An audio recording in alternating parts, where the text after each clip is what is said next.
What's up, guys? You are listening to the Lifestyle Hub, the podcast that takes you behind the scenes and into the lives of inspiring individuals to not only educate, but unlock your true potential to live a healthy, active, and fulfilling life. I'm your host, Jason Grimmer.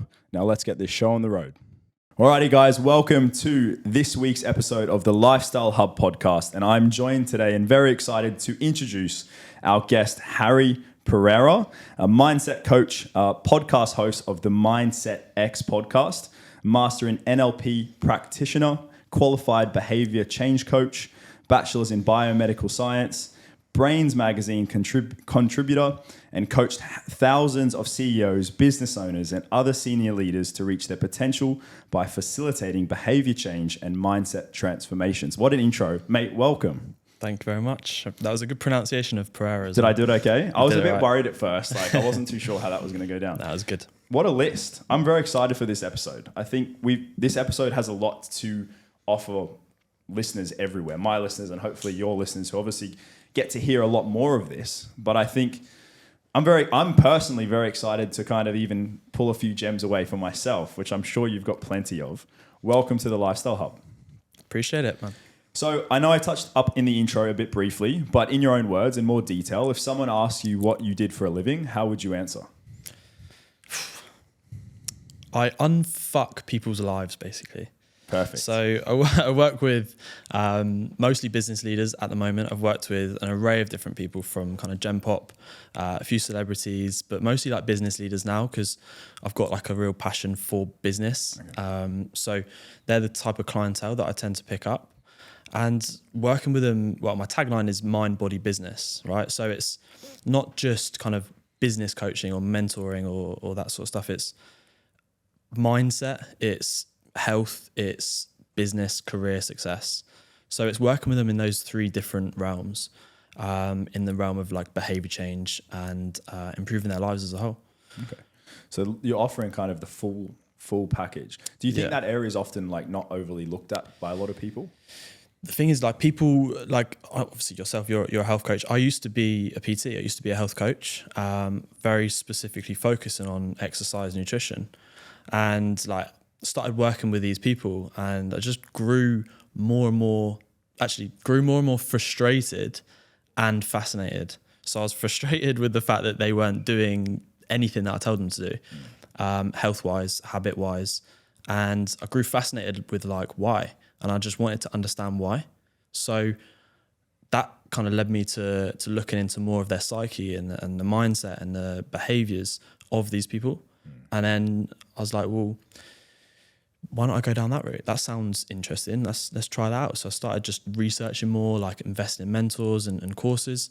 And I kind of brought that in with my background in health, obviously my biomedical science degree, and being in the field as a PT as well. And kind of created this package or this kind of holistic program, if you like, working in all those kind of different areas. And now that's what I do today. That was a few years ago. So yeah, it's definitely something I can relate to. With like, it's funny when you said that and you drew the lines, because the amount of people that I've worked with, and there's so much more to it than just nutrition and following this plan and get to the gym and wake up every day, etc. Yeah. That often I think most personal trainers don't really address. And you will get the clients that, you know, they can put in a little bit of training effort, a bit of nutrition habits, etc. But for a lot of people, in particular, like probably the industries we've worked in or the people we've worked in, there's a lot more to it, isn't there? And like it's quite often not addressed. So it's great that you've put quite a bit of a package together. Before we launch into the detail of that, because it's going to be very fascinating, your background, tell us a little bit about yourself and where you're from. About myself. So, I mean, I'm from South England-ish, right? So near London. And I've lived in Dubai twice and London. So I've kind of moved around a lot. I've been to university and done all that sort of stuff. So I've never really wanted to have a job. All right. So even from when I was much younger, I wanted to be one of those people who were their own boss or a professional footballer, as a lot of us young lads. You can relate to that, yeah. So like I had those ambitions, but I knew I definitely did not want a normal job, which I think a lot of people can relate to as well. Like people grow up wanting to be their own boss, but what I think a lot of people don't realize is what it actually takes and what the sacrifices come with that. But anyway, just growing up, I just knew I wanted to do something a little bit different, and getting into health and fitness. I've always been into sports. I've been a sports person since I was really, really little. I've got a sporty family. And then I kind of grew towards health and fitness and getting into that. And then moving through university, graduating, which I didn't think I would do, to be honest. And then... Were you mucking around back then? I wasn't mucking around, I was just like, I bit off more than I can chew, right? I applied to do sports coaching because I was into sport. And at the time I was like, I did BTEC at college. So it was like the easiest course going, BTEC sport. Yeah. And I went from that to applying to do sports coaching because that was what my teachers...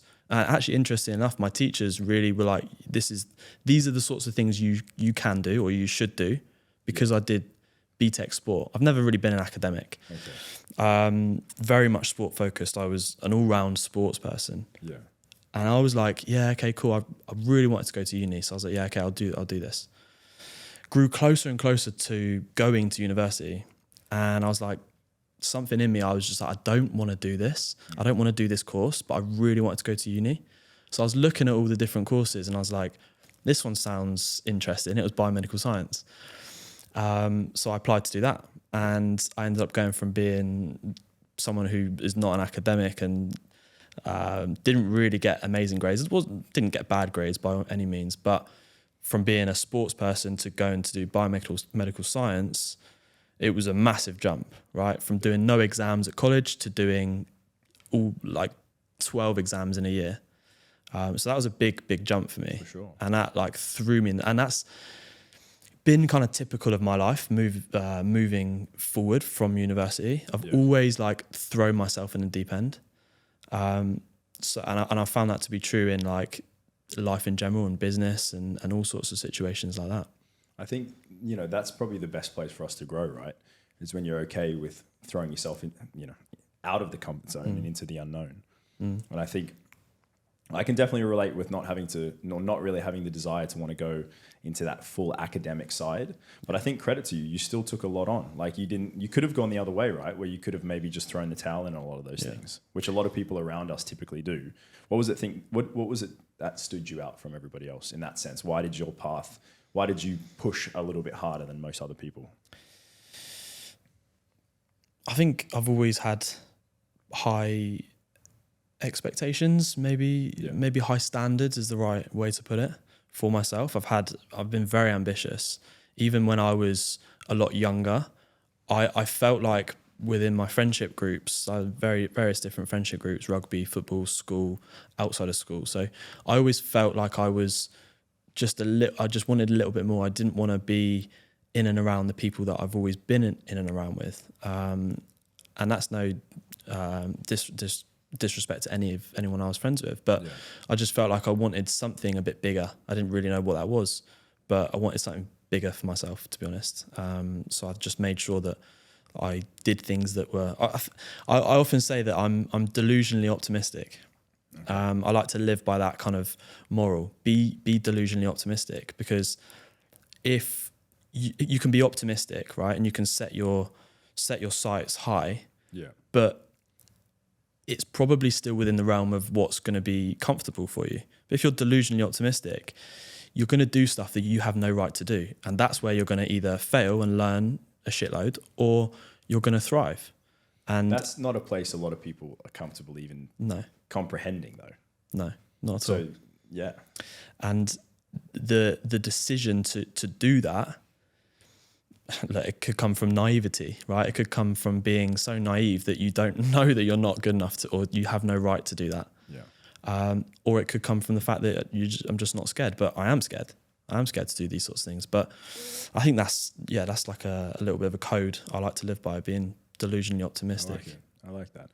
I was having a bit of a read through, obviously, and I've been following you for quite a while and getting to know that other side of you, because we'd met in a less of a professional environment. We did the Gov Games together a couple of months back now, which was a bit of a laugh. We won't talk about how that went. Gary's obviously quite an athlete, despite his very, well-spoken, very professional manner. He's actually an extremely fit athlete as well. But I wanted to kind of touch on, and things I'd been reading is obviously, you know, you've gone through a pretty challenging circumstance in your life. And from what I'd kind of followed and seen, you speak a lot about that being a major, I guess, you know, I'll let you kind of describe it. You'd kind of gone through a very challenging experience that a lot of people might not handle the way you have. Are you comfortable kind of talking about that? I think like it's something that I actually use in my business and in my trying to inspire people. So for sure, I'm happy to talk about it. Like it came at an interesting time. So for people who don't know, obviously my mum passed away 2 years ago, 2 and a bit years ago. And it was at an interesting time in my life. So I just moved back from Dubai. So I lived in Dubai 5 years ago for 3 years as a teacher and as a PT. And I set up my business PTing. And then 2020, we went into lockdown, and I also got a call from my family to say that my mum had cancer again. And she's had it 3 or 4 times prior in the space of 5 years at the time. So I got that call, and I just knew that this time that it was like serious, right? I knew that I had to go home. I wasn't ready to go home, but I knew that I had to go home to be with my family, because throughout the time that she had it, for the very first time was when I went to uni. So we got told that she had cancer for the first time as she was 50. How old were you? I was 18, so I was going to uni literally that year. Yeah, that's like crippling news to find out, isn't it? For sure, it was the most painful thing ever. And my younger brother was 10, so there's an 8-year age gap between us. So it was difficult. Like, he didn't really understand it then. Yeah. I barely understood it, right? But the ironic thing is that I was going to uni to do biomedical science, which is all about like the pathology of disease and your body, etc. So I was going to uni to study things like cancer, and it made me even more like into it. And I was like at uni trying to help my mum and trying to like come up with ways and do all this sort of stuff. But obviously I was away from home. I went to uni in Cardiff, so it was like a really difficult time then. But she got over it the first time, so that was fine. And usually with ovarian cancer, it doesn't come back. There's a low chance of it coming back, but if it does, it's usually pretty serious. So it came back a few years later, 5 years later. And that 5th year that it came back, I'd just been to an interview to get a job in Dubai.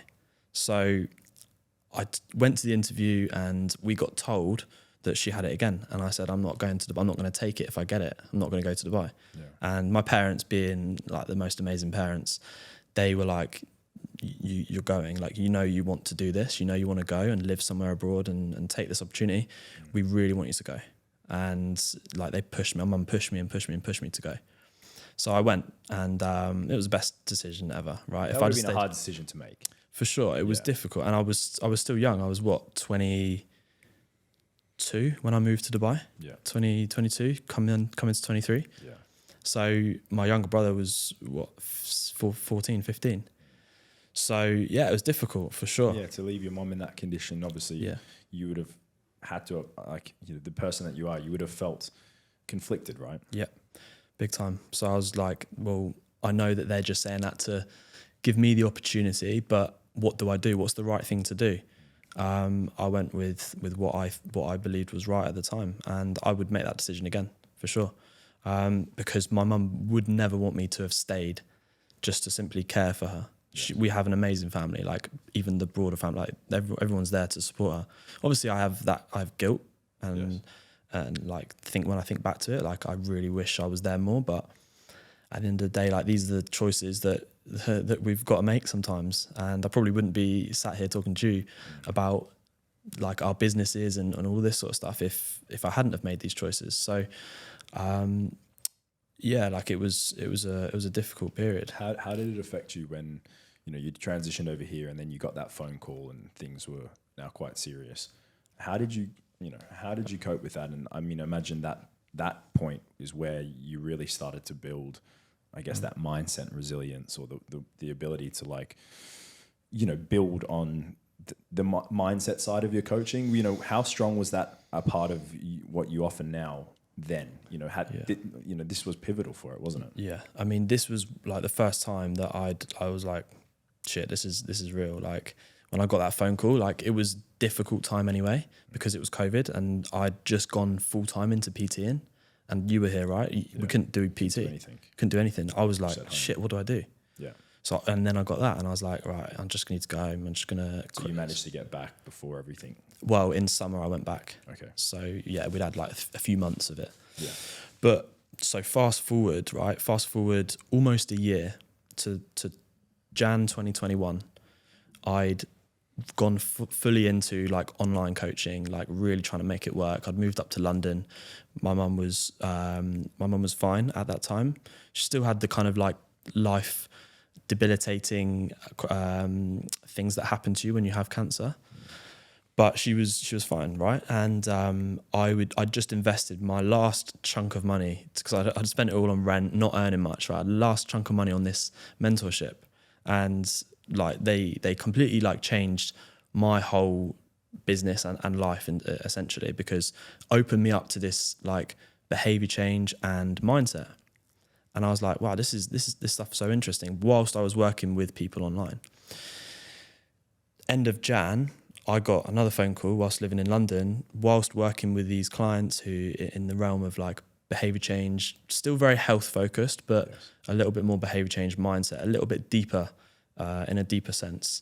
And I got the phone call saying that mum's gone into palliative care, which for anyone who doesn't know, is end of life treatment.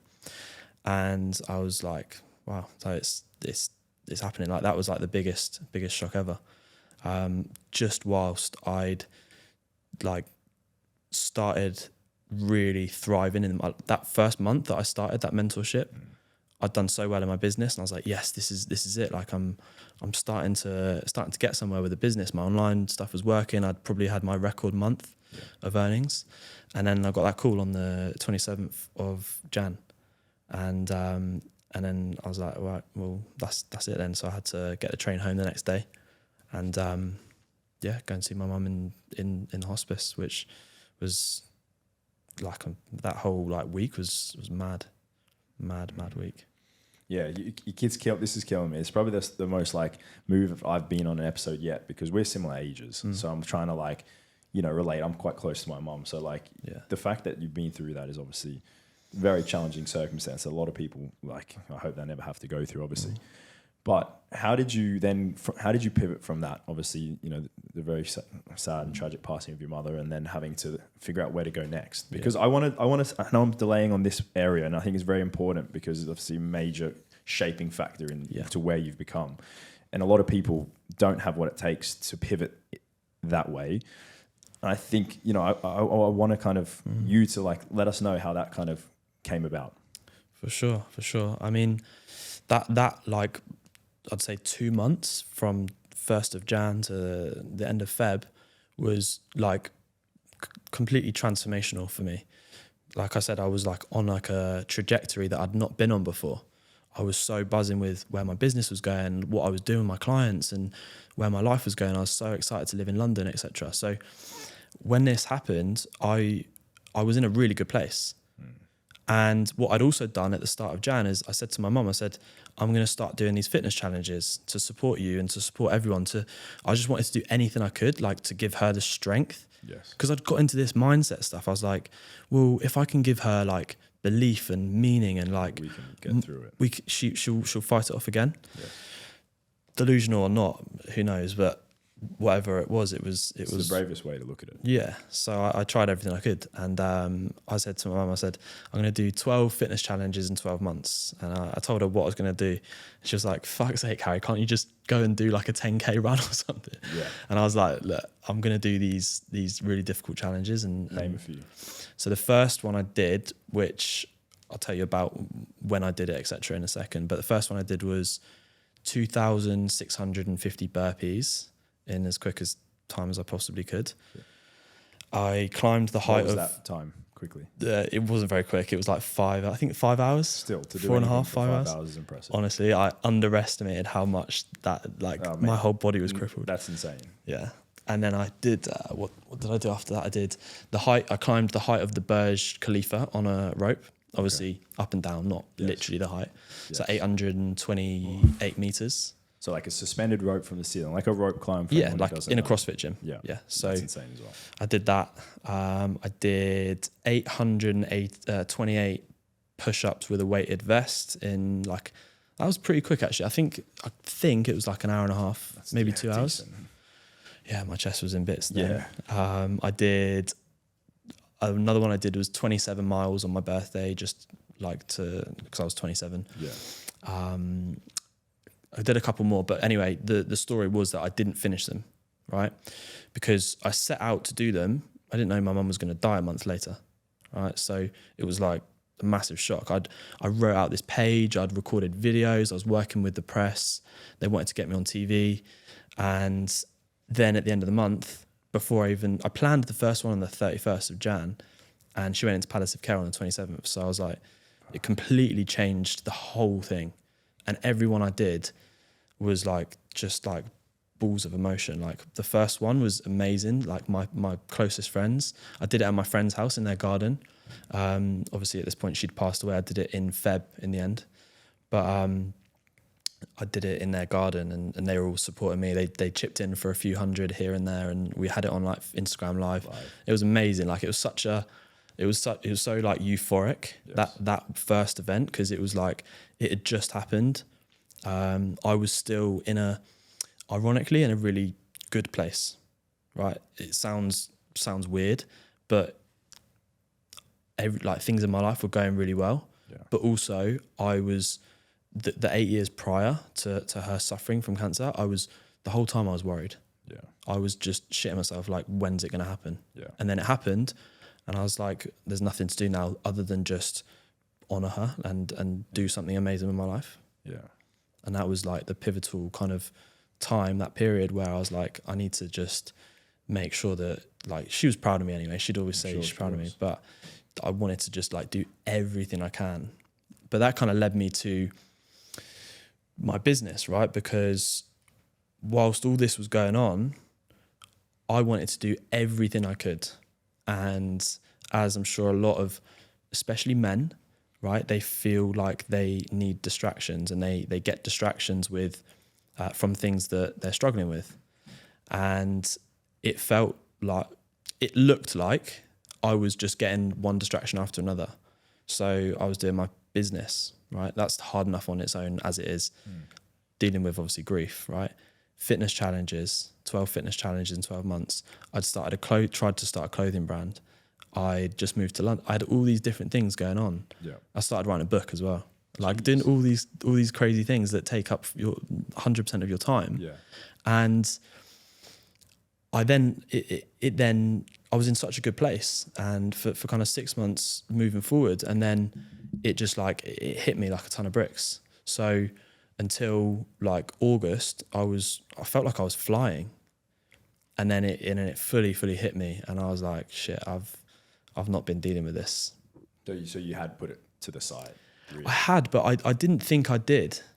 Yeah. I think what I did is that because I'd literally, right, because what I was doing in my day-to-day job was helping people with their, not necessarily traumas, but there was traumas there, but helping people with their issues.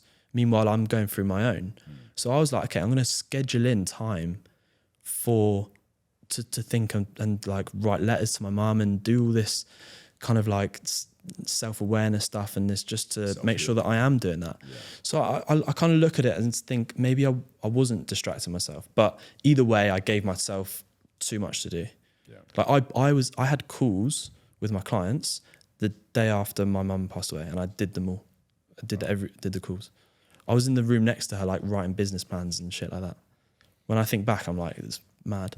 So you were really driven right up until that point. Yeah. And, I think I've always thought to myself, like, I'm not good when it comes to dealing with any sort of grief or any sort of, when it comes to family, I'm very close. So I've always said in my mind, like, the outlet for me would have to be with putting myself through some sort of physical strain or challenge. I could really relate to what you're doing with those fitness challenges.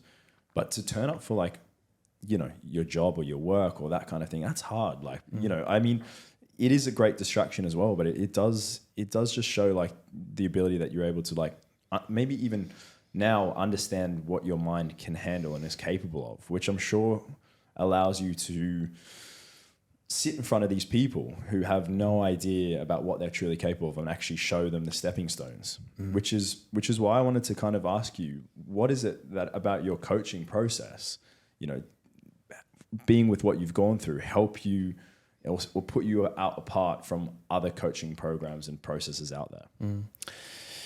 I mean, I want to actually, it relates to the question, right? You said something a minute ago, which I was going to challenge you on, but I thought I'd let it slide, but I'm going to challenge you on now. So one of the things that actually like what I truly believe in is that we all have the capacity to change or to do whatever we want to do, right? We have the capacity from a mindset perspective. So I think you said some people don't have what it takes to get through X, Y, and Z or to do this and that. Yeah. But I believe that everyone does, right? I don't think I'm different, right? It's just that I was delusionally optimistic to think that I'm going to do 12 fitness challenges. I'm going to do this. I'm going to do that. I'm going to start this. And I think that everyone has to understand that they do have the capacity, but they just don't know. Maybe they don't know how. Maybe they don't know what that looks like. Maybe everyone's scared of doing that sort of stuff, for sure. So everyone has the capacity. That's the first thing. And when I take on clients, is a massive thing I try to do very, very early on is build them up. Help them understand that they have everything that they need inside them, within their mind, within their behaviors. You have everything that you need, but you've just got to create that awareness. You've got to find those things. You've got to understand those things that are holding you back, those mental barriers, those limiting beliefs or limiting behaviors. Once you find them and figure out why they're there and where they've come from, perhaps, then you look forward and then we go, okay, so what do we do now? How can we change that? And I think a massive part of because people say to me like, well, you're basically a therapist, but you're not qualified. And it's like, well, no, I'm not, because therapy and things like that, I've had therapy myself, but therapy takes you back. It takes you back and back. And a lot of the time you sit in your problems, and there's amazing therapists out there, absolutely amazing. They do absolutely amazing work. But the experiences that I had with it were awful. I wouldn't get it again, because it took me back to my problems and sat me there. And I couldn't see a way out. I couldn't figure out how to move forward, because it was like understanding the problem, understanding the issue. But I was like, well, what do I do now, sort of thing. Yeah. So a lot of what I do, makes a lot of sense. Yeah, a lot of what I do is I'll take people back to and create that awareness.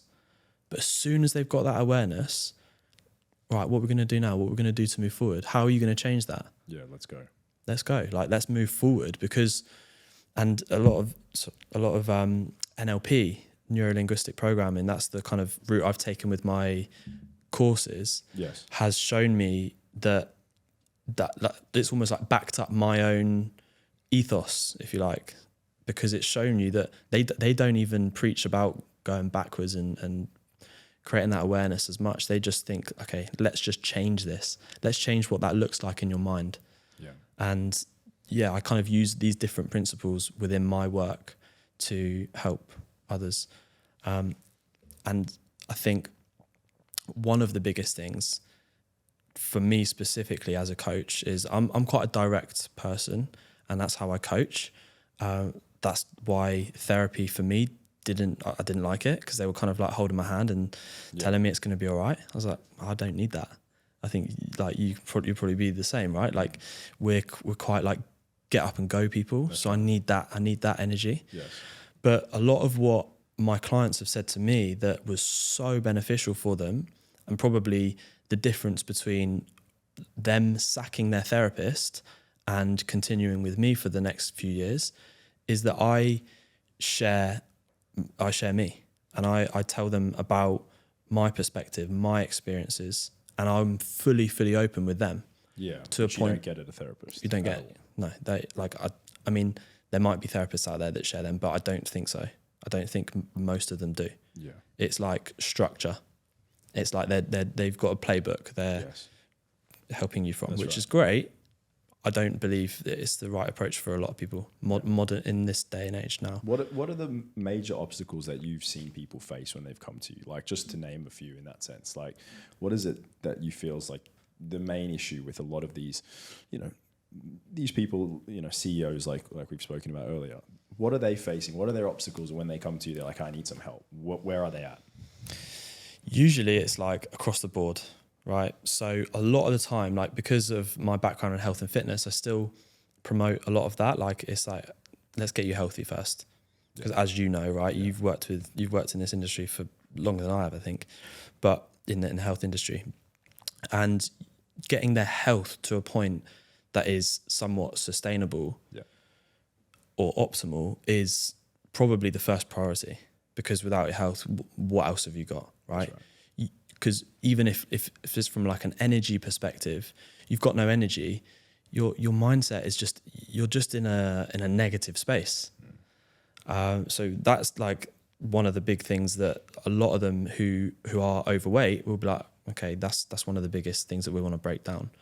But aside from that, when I take on purely kind of business clients that are more, I want to be a better leader, or I am being reactive with my kids, that's a big problem that I see. People like taking out their frustration on the family. Massively. Like they can't compartmentalize their stress from work to home. Okay. So they get home and they'll be like sat on the sofa or whatever, or they're at the dinner table, their phone's next to them buzzing, and they're thinking about their phone ringing whilst trying to be present with their family and kids.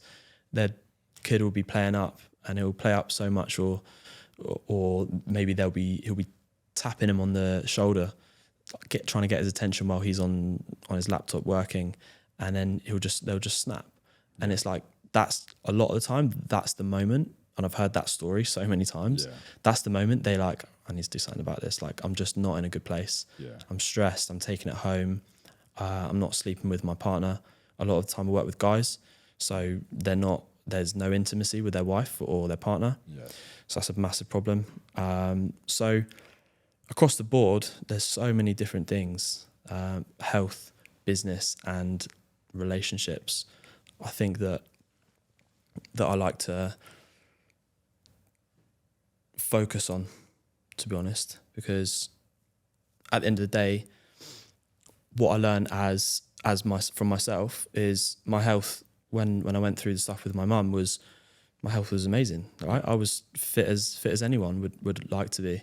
Yeah. I had a functioning business, cool, but my head was just not in the right place. Yeah, I was all over the place. I was like, almost like a high functioning. I wouldn't say I was a high functioning depressive, but I was like on a different planet almost. So, okay, and on that, then with people obviously having their issues and then coming to you and you going through those problems, what would be the most memorable success story that you've had then? As much as you're allowed to share, obviously. That's an interesting question. I've had some really, really like eye-watering moments with my clients, from myself and from them. Like a lot of my clients, like they break down. The guys, like, I've got my oldest client. He won't mind me saying this. My oldest client is 60, and he has been through more than I can even imagine. And I've been through a lot, right? But I don't like to say that he's been through more than me or I've been through more than this person, because problems are relative. Yeah, that's for sure. But I can't comprehend what he's been through. It's shocking to most people. And like, he's had a therapist for 30 years. And when he started working with me last year, so we've been working together for a year, he's given me a couple of clients himself. And we've just had like at the start when we were working together, in the first kind of, after the first month, so from like month 2 to 4, we were just having like breakthrough after breakthrough after breakthrough, like things that he'd been dealing with mentally for so long, from his childhood, from his middle age to now, and he'd just overcome it in a call like that. And it would be to the point where he'd sit there for 2 minutes, 3 minutes, 4 minutes, not say a word, and I wouldn't say a word either. And it was like just letting it sink in, just letting it just really like take shape and sink in. It's so powerful. Incredible. Like I'm sitting here going, I need to talk to you after the show. Because it is very inspiring to hear that there are ways. And I think I like the point where you said everyone's got the ability to harness their mindset or to change their mindset. No one's limited. And I think, given Dubai being so filled with so many different cultures, have you noticed that there's been any different restraints with people from different backgrounds or nationalities? Has that ever kind of caused you to actually change the way you deal, or are all humans and their minds the same? Definitely different, right? And there's an interesting couple of people that I've got in mind, and I can't remember exactly what it's called. It might be called generational trauma. It might be called, it's not my forte, it's not my expertise, and I didn't work with these people because of it, right? So it's I think it's either generational trauma or situational trauma. And these people were from a certain part of the world. I'm not going to go into specifics, but they're from a certain part of the world, and they live in Dubai, and they have this resentment towards things that happened in their country, in their families years and years and years ago, which they weren't even involved in. Really? Deep resentment to the point to suicidal sorts of things. And I was like, this is way out of my comfort zone, not comfort zone, way out of my scope of practice. Yes. So I referred them. So there are levels. There are levels, and everyone is, and that's an example of how, they're from a different part of the world. That doesn't mean everyone from that part of the world is like that, for sure. It just means that those two people that experience things, and that's their perspective of it. But definitely your upbringing, and this is where mindset is misconstrued, right? People get the word mindset wrong. They think it's positivity and overcoming setbacks and getting through adversity. It is those things, but it's an accumulation of your upbringing, your experiences, your childhood, your family, your genetics, the things that you've been exposed to now. It's an accumulation of all those things. Yes. So to understand your mindset, you have to. It's not just about covering those things up with positivity. And something that I was thinking about recently was about affirmations. Yes. Right? People are at the moment. It seems like a bit of a craze and a bit of a trend. I'm awkward. I've got my few affirmations every day that I rock around. But yeah, go on. No, look, they're great, right? They're great, but just have to be careful of them, because affirmations, right? If you are telling yourself something, right? Let's just say you're telling yourself, I'm really good looking, I'm really handsome, which you are, by the way. Thank you, mate. But if you're telling yourself these things, right? Or I'm really successful, I'm this, I'm that. And on an unconscious level, you don't believe it, right? Because unconsciously and consciously, it's two different things. Yes. So if we unconsciously don't believe that we are good looking or handsome or this and that, you're creating a toxic inner environment, and you're creating an internal war. It's funny that you say that, because I think, I'm happy to share one of mine right now, because I've got them on notes and I've tried to remember them. Yeah. And I'll share it. Let me just get it. Well, there's a few, but let me just get one of them up. But it definitely is conflicting with me, because for sure, one of them I say is always money expands my life's opportunities and experiences. That's something I try and say, because for me, it was more financially based, because I've always felt like I was in a position where I couldn't be someone that was financially free necessarily. I felt like I had that restriction on me. So I would say that, but then I would say it for that 2-3 minutes. And then I would kind of go and still be in that same, deep down, I felt like, that wasn't worth fixing the problem. And I know that's not the answer, but so many people, like you said, have followed that craze where they're maybe just saying this sentence every day, but they're conflicted between the two, I guess, conscious and unconscious, right? That's it. So go back to your example. What you said about being financially free. Yes. Right. So deep down, on a conscious level, do you believe that you can be financially free? Like if I was to just ask you now. Yeah. It's possible. Yeah, for sure. So consciously, you're like, yeah, I can be financially free. Yeah. Because you can kind of like look for evidence, right? I've got this. I've got passive incomes here, whatever. Yeah. But on a deeper level, something is stopping you from actually believing that and actually taking the necessary action or removing those behaviors, removing the limiting beliefs and behaviors that are going to allow you to be financially free. Yeah. So that's exactly like the same example, right? So you're basically creating that tug of war between what you're trying to achieve, what you're trying to tell yourself, I am financially free, or I can be financially free, and between your belief, which is I can't be financially free. So you have to change the belief before you change the conscious thought. Yes. Which like literally leads me to the next point, which is you elaborating on the conscious versus unconscious mind. It's your Professor Xavier spiel, like X-Men, that's my reference, because it has there's a whole world, right, between the two that a lot of people don't know anything about. How does hypnosis play into that process? Because that's something we've not touched on yet. Yeah. But I know that's another area of your expertise and one that I know will fascinate so many people listening. Hypnosis, what is it for you and how does it work and how does it relate to that unconscious and conscious mind? Yeah. So, I mean, just before I go deeper into hypnosis, right, what I would say is that in order to change those beliefs, and this is part of like what hypnosis does, right? In order to change those beliefs, you, instead of the affirmations and the statements, I am this, I am that, ask yourself a question. Am I able to be financially free? Am I good looking?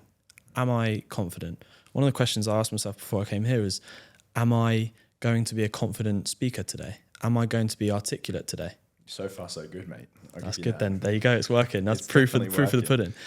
If you ask yourself the question, what you do and what your mind does is something called a transderivational search, right? It searches for resources and information and experiences to back up that question, to give you answers, because you want to find answers. So your mind tries to find answers. And that's the difference between asking yourself questions and statements. Yes. Because statements, you're basically creating tug of war. I don't believe this. So then it's like conflicting, and you actually have the adverse effect. You actually end up being like, well, I'm really not good looking. This is the worst ever. Like, so it backfires on you. Backfires. So relating to hypnosis, you can get the same outcome, right? So you're trying to change those beliefs, okay? And how you do that is you go into, and you can do this through meditation. And how you do that is basically getting your brain into an alpha state. So that's like a calm state, which is achieved through things like meditation. You can achieve it in other ways, but meditation is a great way to achieve that alpha brainwave frequency. Once you're in that state, just think of it as a calm state, right? Once you're in that state, in a state of trance, meditation, hypnosis, whatever you want to call it, you can receive suggestions. So you can receive, for example, in your case, okay, Jason, I could do a hypnosis for you, which would be based around putting you into that state and that meditative alpha brainwave state, and give you suggestions about changing that belief of being financially free. And you can tell stories within stories about the person specifically to change their beliefs. Yeah. Because why that's important and why that's relevant is that 95%, and people will know this, 95% of our behaviors are unconscious. So think about it, like 95% of our behaviors are unconscious. Yeah, it's incredible. So It's uncomprehendable, really. yeah, like you literally don't know you. Yeah. So you got to figure it out. You got to find out as much as you can. And you've got to try and like connect with that unconscious side of you if you want to be free, like mentally free. Whether you can become mentally free or not, who knows? You're always going to have those niggling little insecurities or limiting beliefs for sure. But if you want to be the most successful person you can be, if you want to fulfill your potential, if you want to do the things that scare the shit out of you, if you want to have better relationships, improve your health habits, you've got to dig into those deeper rooted things in your unconscious. What are the most important traits then for success between CEOs and business leaders then? So say they've gone through that process with you. Does everybody go through the hypnosis process? Or is that like case by case? Case by case, for sure. And then, moving through that, what would you say then has been the most successful traits that these now, I imagine your clients who have gone through the journey with you, what are their most successful traits that they're starting to really notice now? My clients are so different, some of the traits that they display when they first start working with me are like, I'm almost trying to find out what their good traits are. Like, because a lot of them, when they start working with me, they're already successful. Yeah. So they've already done the things that, for example, I'm trying to do in my business. Yes. Right. So they've got 200 employees or whatever it is. So they're already successful, a lot of them, and they want to take it to the next level and they want to sort this and this out. But a lot of the time they don't know why. They don't know why they're successful, or they don't know how they've got to where they are because they've never stopped and reflected. So in terms of like the traits, I think a lot of it is that willingness to be so vulnerable. Yes. Because they've got to a point in their career and they've reached out to me, and then now they're like, okay, I'm going to be fully open with this person. I'm going to be fully vulnerable. I'm going to tell him my darkest secrets. A lot of those personality types, the old school personality chart, right? Typically those that are CEOs tend to be the complete opposite, don't they? The people that end up in those like power positions of authority and leadership tend to not really be comfortable even displaying any sort of signs of weakness or emotion or, so it's like what you said before, they hit a point where they snap typically, and then they'd come with you and I don't think the job's done though. They're still not ready to open up, right? No. You have to work through that process with them. For sure. Part of my job with some of them is to break down that ego. Yeah, ego is the good one. It's ego, and it's difficult though. Like it's difficult because sometimes you've got to I've got to figure out the difference or the line between how much of this person's ego or this person do I break down and put down before I start building them up. Because like I said, right, when I start working with someone, I really want to try and build them up. But in order to build someone up, some of them really have to break down that ego. To a point, it's already been broken down and moved aside, if you like, by reaching out to me. Yes. But it still shows up. That's the first step. Yeah, it still shows up. I need help. Yeah, for sure. Okay. And so I know people listening are probably like, how would a session with you go? It sounds like to me, you don't have like a playbook, like, a typical therapy session, perhaps. You kind of just feel the session. How does the process go when someone walks into the room and sits down with you for 60 minutes? You said it quite nicely there, to be fair. Like I feel the person, like on a level that I'm just trying to understand them inside and out. Like I want to understand their life outside of them. Yeah. I want to understand their family, their business, their friends, etc. And I want to understand their operating systems within their mind, and their behaviors and their childhood. I want to understand everything. And one of the things that I think I do reasonably well. I hope I do it quite well, because otherwise I wouldn't be able to help the people that I do. But is that I listen on a level that most people don't. So, and I'm sure everyone's heard of, a lot of business people have heard of Simon Sinek. Yeah, you've heard of Simon Sinek. He's like top of the top in leadership coaching, right? And he actually, and I love it when this happens. I don't know if you've ever been in this situation, but I've been saying this thing for so long, and I'm adamant I've never heard it anywhere. But it's the fact that you listen to the words someone says, but that's not really what communication is. You're listening to the meaning behind the words. And then behind that, I believe that there's even further. There's like the beliefs behind the meaning behind the words. So there's layers to listening. There's like, you can listen to their words, and then you're taking everything into account. You're taking their body language, you're taking their experience, you're taking in their beliefs, their purpose, their meaning. You're taking in all these things, and then they're saying one sentence to you, and you've suddenly got so much information. And Simon Sinek said something really similar about there being layers to communication. And it just like confirmed to me that that's actually a big reason as to what a session with me is like. It's like I'm just really trying to listen at the very, very highest ability I possibly can, so that together we can figure out the plan forward, the path forward.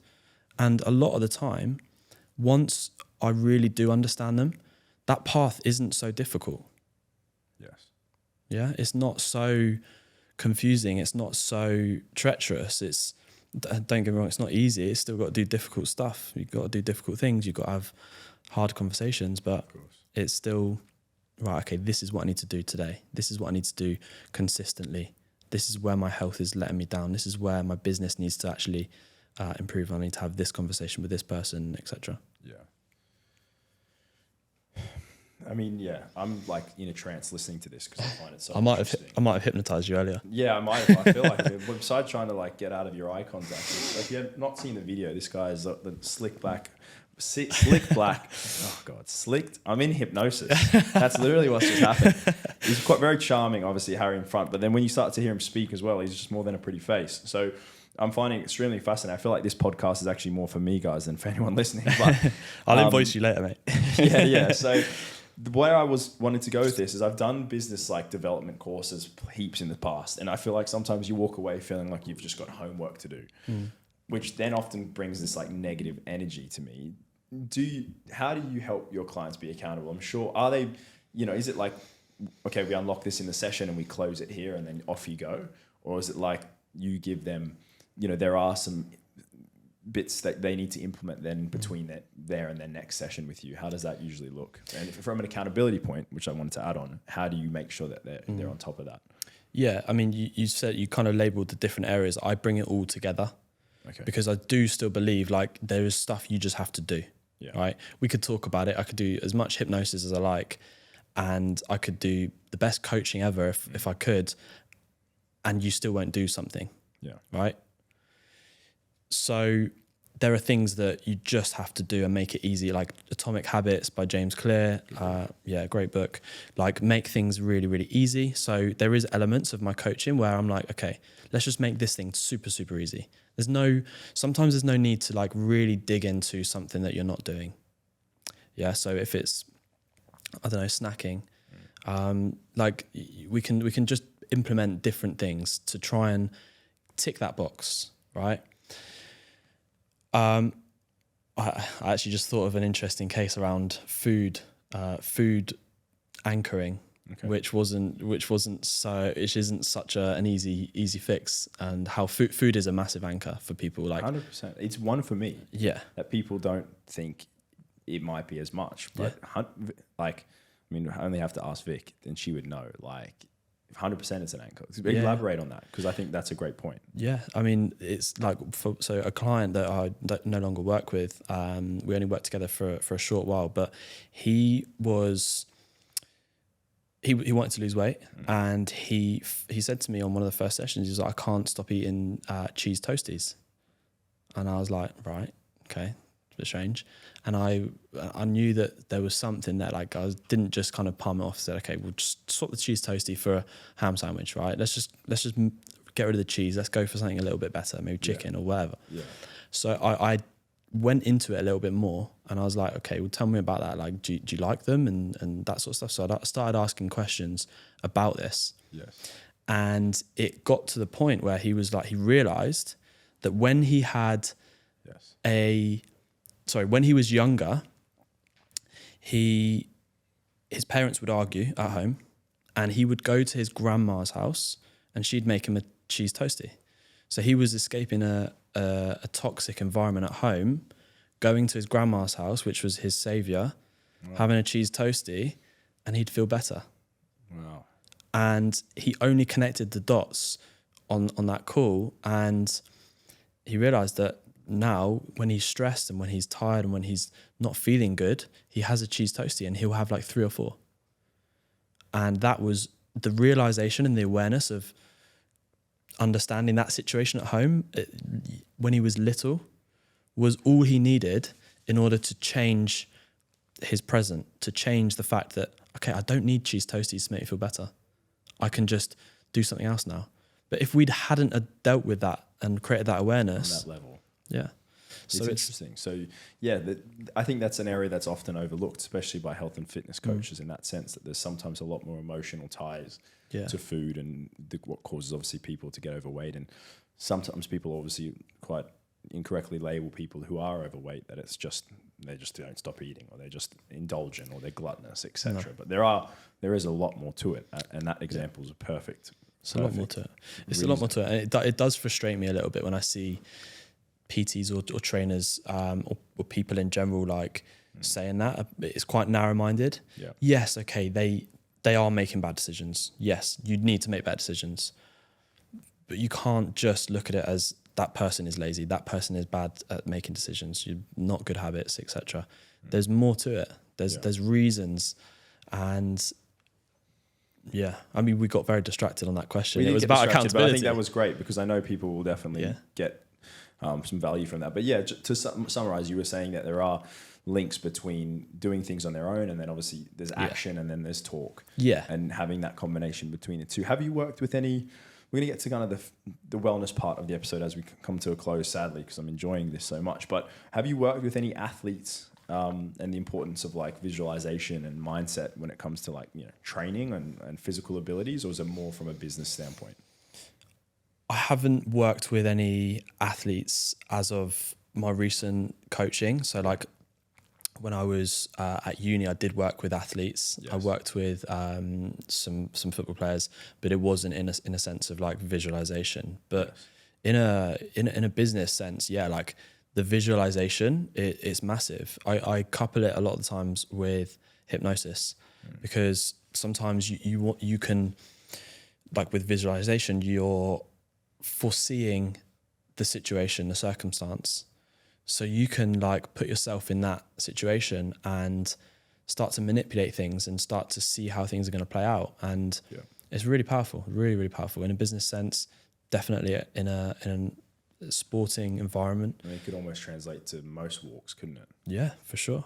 It's something that I think should be more fundamentally taught, like the basics of nutrition. Yeah, growing up, like I think children should be exposed to more of the capacity or the ability of their minds, which I don't think people figure out until they're usually in a tough spot, which I mean, I think is probably more or less had you kind of come across it. But I think you were still probably on your way there, I think, by the sounds of it, pre the circumstance that you'd been through. Yeah. But I think for the typical person, it just hits them in the face one day and they go, can something be done? And then they go on this journey. What advice would you give to someone who is just starting their own journey, or who is sitting at home or listening to this, wherever you might be, thinking, I think I need to start my own mindset transformation? What would your advice be to them that they could potentially do now, besides obviously giving you a call? What would be something that they could start with?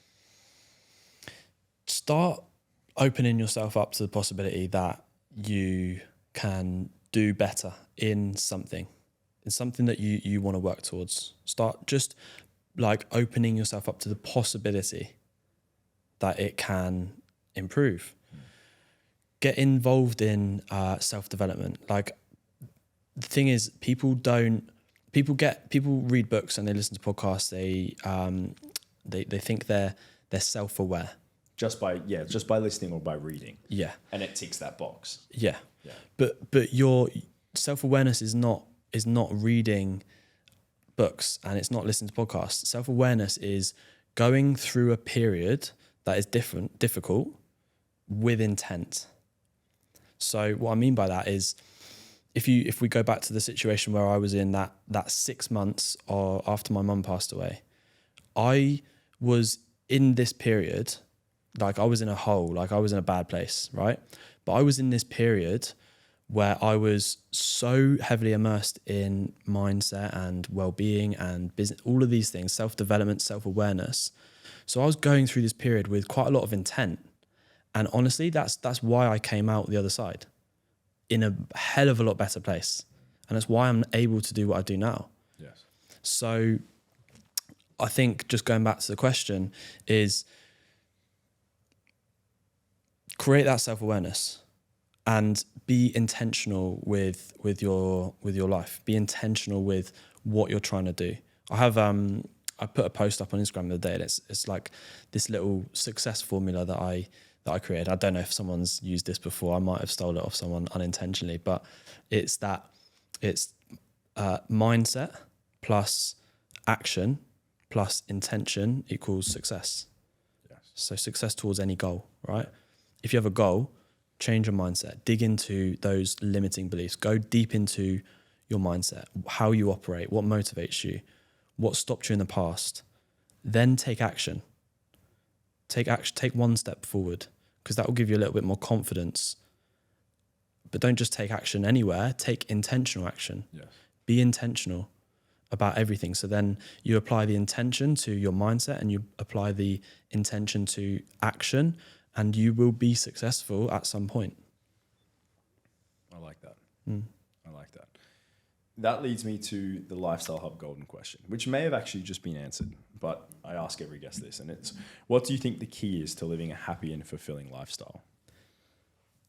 The key to living a happy and fulfilling lifestyle. We all have different keys.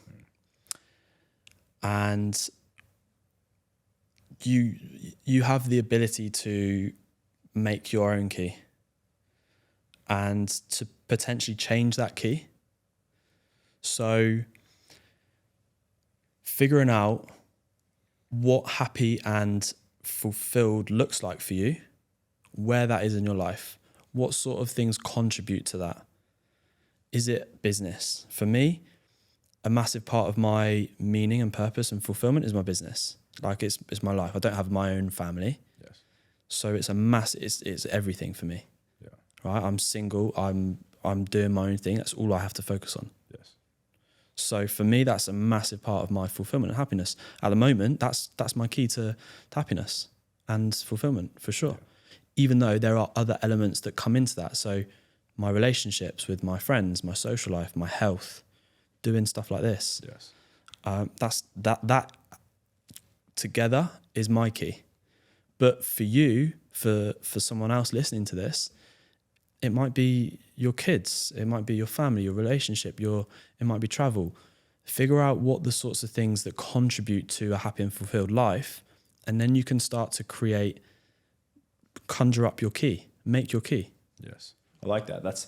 I like that I can see how quickly you dove straight into breaking that question down on multiple levels. That was a perfect example and like a really valuable bit of advice. I'm glad.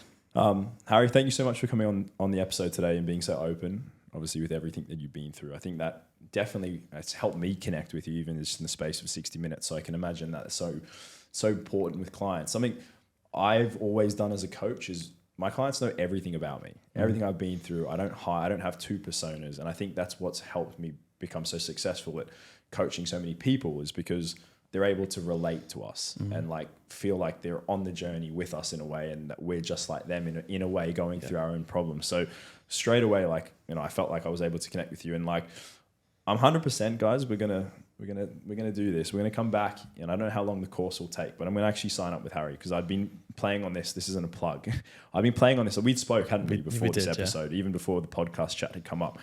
I'm gonna go through one of the programs because I'm really like, even after today, like I'm really intrigued to see, and we'll try and document a bit of the process as we go. I think it'd be really cool for my listeners, and we can kind of come back and maybe do another episode. That'd be amazing. I won't set a timeline on that. You'll probably be the best person to say. Now you've come through whatever I think I need to go through, but I want to kind of do a little bit of a case study with me, and then we can document a little bit of that because I've really enjoyed everything that we've spoken about. Where can people find out more about you and obviously get involved? Awesome. I'll tell you that in just a second. So I just wanted to say, like I did say to you as well, like the community that you're creating is incredible. I can see that from like your social media, etc. And like you are doing the same as what I'm doing with my clients in a different setting, right? So I think that's super powerful, super powerful. Thank you, bro. And like, I think we're able to relate. Yeah. And like, even, I'd like to even after this conversation, take an upper level with my guys. And I think we need to talk about how we can offer some sort of mindset side to what I offer as well. I think, it's such an important piece to that puzzle. Yeah. That's, it's not just health and wellness. So for on that, how can people find a bit more about you? Yeah. So I'm most active on LinkedIn, Harri Pereira, HARRIPEREIRA. But my Instagram, my personal Instagram, Harri_Pereira, or mindsetxcoaching.com. Perfect. Guys, you know where to find Harri. I'll have all the links attached in the bio. And you'll be able to follow all of today's episode and more information on our social channels. Mate, thank you so much. Appreciate it, man. Enjoyed it. I hope you enjoyed today's episode, team. That was an absolutely mind-blowing one. I am going to try and get out of this state of total, I guess, education and hypnosis of some kind. I felt like there was so much to absorb there. And I think, guys, that's probably an episode that you could listen to twice to really let a lot of those points sink in. Thank you so much for listening. Lastly, as always, I have a quick favor before we go. If you're enjoying the podcast, please let me know by writing reviews or rating this podcast. If you have any questions for myself or of course, for Harri to answer as well, please pop them in the comment section below and we'll make sure that we get back to you on those. Don't forget to subscribe to the podcast in the app that you're using to listen to this so we can make sure we share new episodes with you as soon as they're released. And that's a wrap, guys. Thank you so much for joining me, Jason Grima, on the Lifestyle Hub podcast. I will catch you later.